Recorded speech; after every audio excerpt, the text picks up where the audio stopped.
अपनी जवान हुई बेटी के साथ गलत इरादे से रहने के लिए रामेश्वर ने तय किया कि उसे तहखाने में बंद कर देगा। सबसे पहले उसने अपनी बूढ़ी पत्नी को घर से बाहर भेजा और बेटी से कहा कि सामान उठाने में मदद करे। नेहा ने मान भी लिया। नेहा ने जब तहखाने में सामान रखा तो देखा कि अलमारी के पीछे एक छुपा हुआ दरवाजा है। थोड़ी घबराहट हुई, लेकिन पिता होने की वजह से उसने ज्यादा नहीं सोचा और सामान अंदर रख दिया। नेहा को पता भी नहीं था कि यही उसकी मुसीबत की शुरुआत है। जैसे ही वह पीछे मुड़ी, रामेश्वर बाहर निकल गया और दरवाजा बंद कर दिया। नेहा जोर जोर से चिल्लाई, लेकिन तहखाने की दीवारें आवाज बाहर नहीं जाने देती। जब उसने अलमारी खोली तो उसमें उसके रोज के इस्तेमाल के सामान रखे थे। तभी उसे समझ आया कि यह सब पहले से प्लान किया गया था। भागने के लिए नेहा ने पासवर्ड डालकर दरवाजा खोलने की कोशिश की, लेकिन 3 बार गलत डालने से बिजली चली गई। अंधेरा छा गया तो उसने टॉर्च जलाई और दीवार पर वेंटिलेशन पाइप देखा। वह चिल्लाने लगी ताकि बाहर वाले सुन ले, मगर रामेश्वर ने कंबल लगाकर पाइप को बंद कर दिया। अब कोई आवाज बाहर नहीं जा सकती थी। बेटी के गायब होने से मां परेशान हो गई और पुलिस बुला ली। पुलिस ने नेहा के दोस्तों से पूछा पर किसी ने उसे नहीं देखा था। तब रामेश्वर ने पुलिस से झूठ बोला कि नेहा घर छोड़कर जाना चाहती थी।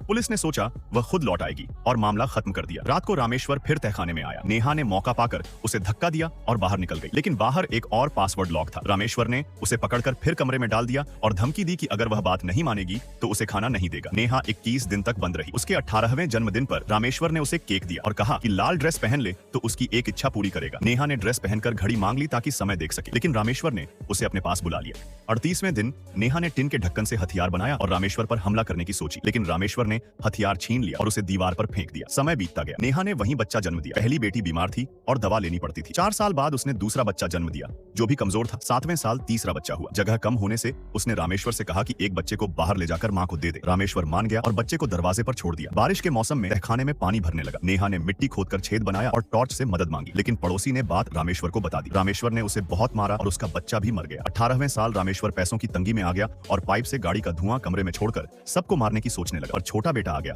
और प्लान रुक गया। 20वें साल बड़ी बेटी की तबीयत बिगड़ गई। नेहा ने रामेश्वर से अस्पताल ले जाने की विनती की। अस्पताल में पुलिस देखकर नेहा ने हिम्मत कर मदद मांगी। पुलिस ने रामेश्वर को पकड़ लिया। तहखाना खोलने पर मां को अपने सालों से लापता बच्चे मिले। सब आजाद हो गए। आंगन में बच्चे खेल रहे थे